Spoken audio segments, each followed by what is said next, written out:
Você já orou se perguntando qual é o seu chamado em algum momento da sua vida e o silêncio foi a única resposta? Pelo menos na minha vida, vi várias pessoas dizendo: Deus me chamou para aquilo, Deus me chamou para isso. E eu ficava me perguntando: será que Deus se esqueceu de mim? Ou até pior, às vezes eu pensava assim: e se eu errar o meu chamado? E acontecer algo pior. Se isso também já passou pela sua cabeça, fica comigo. Na minha percepção, poucas perguntas geram tanta ansiedade quanto essa.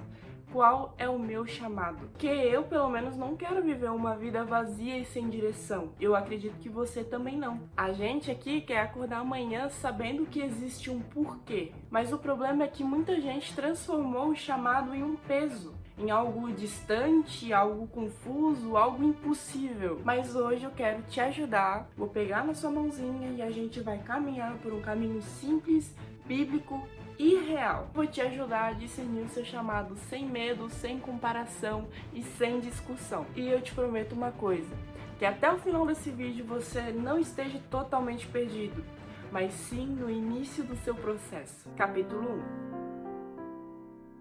Por que tanta gente se sente confusa sobre o chamado?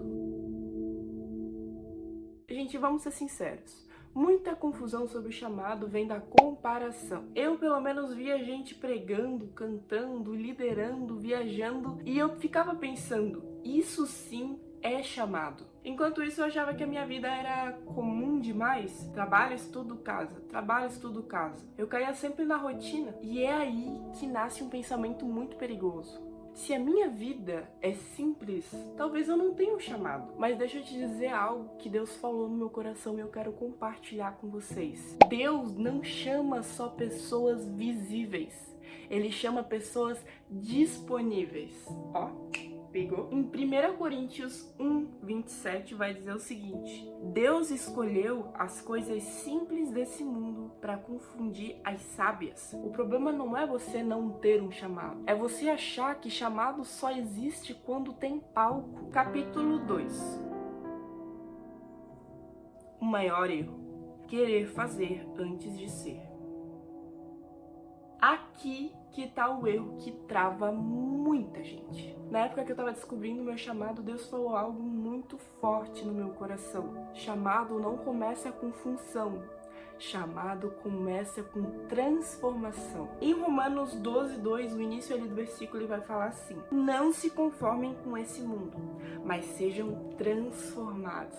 Pegou? Antes de Deus usar as suas mãos, Ele vai transformar o seu coração. Muitas vezes eu queria um mapa completo, mas eu esqueci que Deus só dá a próxima direção. Ele não mostra tudo, porque chamado não é um evento, é um processo. Se você entendeu essa chave de fazer antes de ser, clica aqui no like para eu saber que você está entendendo até aqui. Capítulo 3.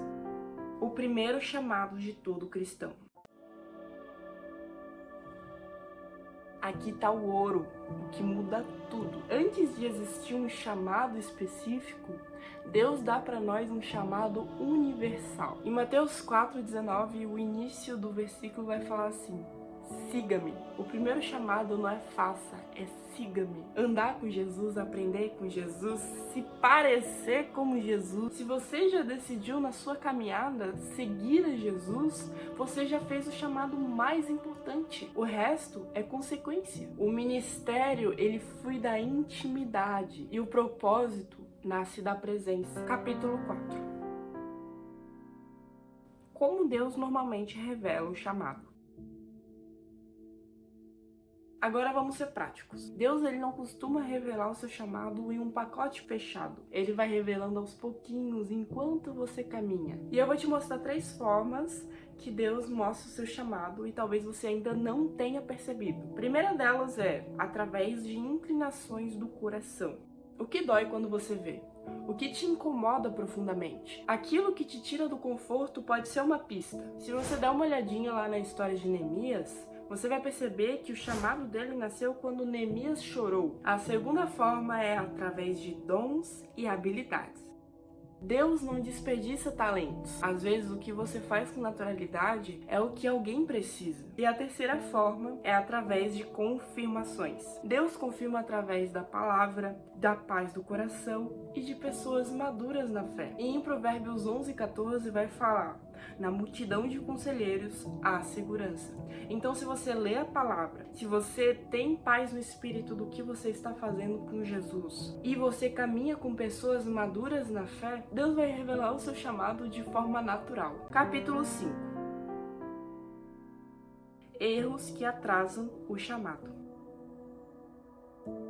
Deixa eu te alertar agora sobre 3 armadilhas que eu anotei aqui, que eu percebi durante a minha caminhada. Eu vou dar uma resumida, já que eu falei aqui ao longo do vídeo, eu acredito que você já tenha entendido um pouco, ok? A primeira delas é a comparação. Chamado não é uma competição. A segunda é a pressa. Deus, ele trabalha em estações. E a terceira é o medo de errar. Deus corrige rotas. Capítulo 6. Passos práticos para começar agora.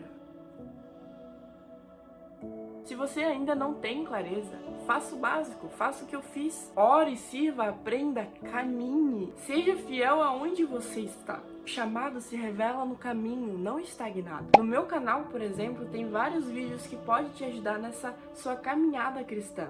Além de lives que eu faço aí durante a semana de oração, que pode te fortalecer a sua fé cada vez mais. Então se inscreva aqui e maratone, porque eu tenho certeza que você vai amar o meu conteúdo. Então, se esse vídeo tocou o seu coração, se Deus de alguma forma falou com você, clica aí no like para que esse vídeo tenha muito mais alcance. E comenta aqui embaixo para eu saber em qual fase do seu chamado você está hoje. Talvez você não saiba onde Deus está te levando, mas quando você decidiu confiar, você não está mais atrasado. Deus não se confunde ao chamar. Ele te chama, te prepara, te conduz, tudo passo a passo. Então permaneça, o propósito floresce no tempo certo.